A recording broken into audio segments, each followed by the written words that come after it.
When our children are in school, you may notice that there's a certain amount of stress that accompanies that. Worrying about a test, maybe being a little bit more irritable, or even a few tears at times. And that's normal. But a lot of parents have mentioned to me lately that they're concerned about their child being perhaps more anxious or depressed than they have been in the past. Well, what can we do about that? Kids are spending a lot more time on screens than they used to, in school and out of school, and that certainly takes its toll on our emotional health as well. Well, I want to share with you today a little bit of brain science. If we understand how the brain works, then we can make decisions that bring some positive chemicals and brain-boosting feelings to our brains and help pick up our mood. So I want you to pretend for a minute that this is a model of your brain.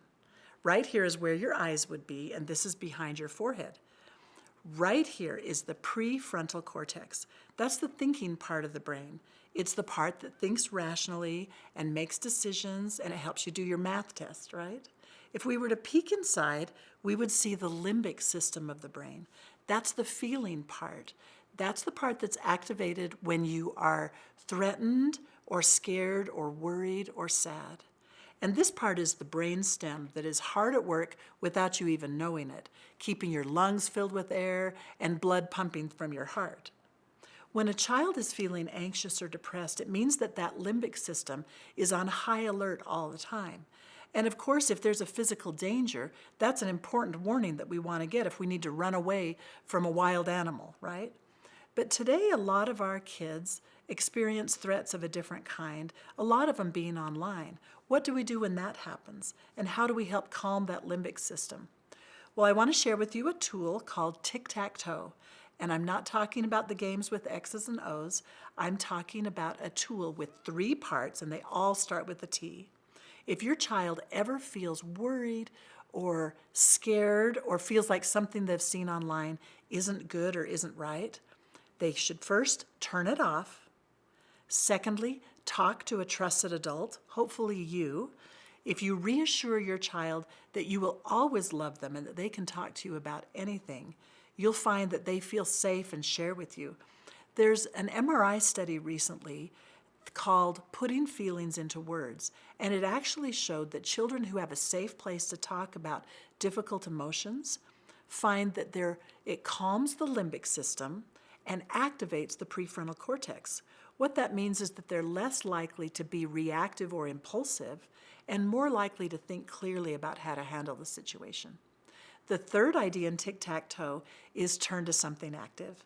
And I love this idea because there's so many fun ways to take a negative experience and turn it into a positive one by trading those activities for something positive and wonderful. So although there's tons of things you could do, I want to bring your attention to 4 different categories. The first one is get moving. The second one, get outside. The third one, get some sleep. And the fourth one, get a hug. So let me tell you a little bit about each of those. Get moving. Any kind of exercise, whether you enjoy jumping on a trampoline or even just turning up the music in your living room and having a dance party, it brings endorphins to your brain, which creates a feeling of euphoria and actually reduces pain. Get outside. If you go outside even for just a little while every day, the sunshine on your face, looking at nature, breathing fresh air, all brings serotonin to your brain. Serotonin is nature's best antidepressant. The third is get some sleep. While you're asleep, your brain is hard at work producing norepinephrine. And I promise that won't be on any test. But norepinephrine is the chemical that helps us manage stress. So it's no wonder on days that we don't get any sleep, it's kind of difficult to handle some of the tough challenges during the day. And the fourth one is get a hug. Any physical connection or touch produces oxytocin in the brain. Oxytocin helps us feel secure and safe and loved. So hug your kids for as long as they'll let you. And if they don't want a hug, then there's lots of other ways that you can connect with physical touch, whether it's a high five or rubbing their back or a pat on the back or maybe even brushing their hair or painting their fingernails.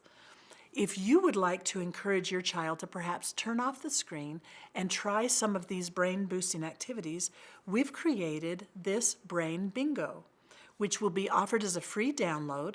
It's filled with 25 wonderful brain-boosting activities that each bring positive chemicals to your brain.